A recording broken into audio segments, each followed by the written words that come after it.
దేవాది దేవునికి స్తోత్రం కలుగును గాక. ఈరోజు ఒక మంచి వాక్యాన్ని చెప్పుకుందామండి. ఏమనంటే, మరి దేవుడు నాకు ఇచ్చిన వాగ్దానాలు, దేవుడు నాతో మాట్లాడిన మాటలు, దేవుడు నాకు వాగ్దానాల ద్వారా నన్ను ధైర్యపరిచిన దేవుడు. యెషయా గ్రంథంలో చూసినట్లయితే 54వ అధ్యాయం ద్వారా ప్రతి సంవత్సరం కూడా వాగ్దానం నాకు ఇస్తూనే ఉంటారు. 54వ అధ్యాయం చూడండి, 10వ వచనము. పర్వతములు తొలగిపోయినను, మెట్టలు తత్తరిల్లినను, నా కృప నిన్ను విడిచిపోదు. ఒక్కొక్క సంవత్సరం ఒక్కొక్క వాక్యం వస్తూనే ఉంటుంది నాకు ఈ విధంగా అనమాట. పర్వతములు తొలగిపోయినను, మెట్టలు తత్తరిల్లినను, నా కృప నిన్ను విడిచిపోదు. సమాధాన విషయమైన నా నిబంధన తొలగిపోదు అని నీ యందు జాలిపడి యెహోవా సెలవిస్తున్నాడు. ఒక సంవత్సరం చాలా భయంకరమైన ఏడ్పులో ఉన్నానండి. ఎప్పుడూ నా జీవితం అంతా ఏడ్పులు, బాధ, కన్నీరే తప్ప ఇంకొకటి ఉండేది కాదు.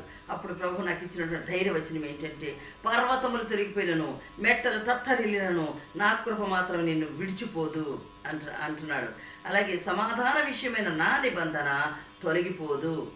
ఎప్పుడూ కూడా నీకు సమాధానం ఇస్తానే, నువ్వు ఏ విషయంలో భయపడకు, నా నిబంధన నీ పట్ల ఎప్పుడూ కూడా తొలగిపోదు అని ఎంతో ధైర్యపరిచినటువంటి వాక్యం అండి ఈ వాక్యం నాకు. మరి సమాధాన విషయమైన నా నిబంధన తొలగిపోదు అని నీ యందు జాలిపడి యెహోవా సెలవిస్తున్నాడు. హల్లెలూయా, హల్లెలూయా.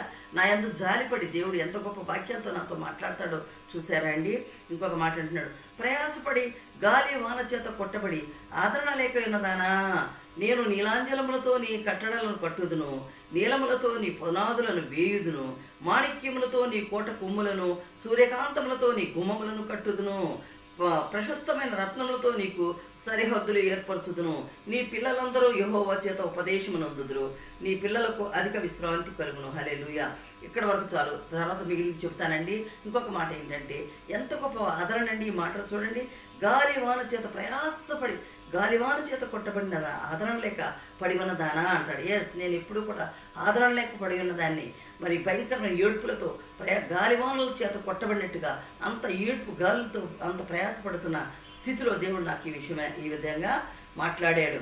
నీలాంజనములతో నీ కట్టడములు కట్టుదును, నీలములతో నీ పునాదులను వేయుదును, మాణిక్యములతో నీ కోట కొమ్ములను, సూర్యకాంతములతో నీ గుమ్మములను కట్టుదును, ప్రశస్తమైన రత్నములతో నీకు సరిహద్దులు ఏర్పరచుదును అన్నాడు. అలాగే నా బిడ్డల విషయమై నీ పిల్లలందరూ యెహోవా చేత ఉపదేశమునందుదురు, నీ పిల్లలకు అధిక విశ్రాంతి కలుగును అని దేవుడు నాకు అభయం ఇచ్చిన దేవుడు. ఆయన నిబంధన నా పట్ల ఎప్పుడు తొలగిపోలేదండి. దేవునికి స్తోత్రం కలుగును గాక. నా బిడ్డలిద్దరూ కూడా దేవుని యందు భయభక్తులు కలిగి వారిద్దరూ కూడా నాతో పాటు 40 దినాలు ఉపవాస ప్రార్థనలో వాళ్ళు గడుపుతూ ఉంటారు. ఎంత ధన్యత అండి. ఆ విధంగా మన బిడ్డలను పెంచుకోవాల్సిన వారమై ఉంటున్నాం. దేవుడి కొద్ది మాటలు దీవించి ఆశీర్వదించును గాక. ఆమేన్, ఆమేన్, ఆమేన్.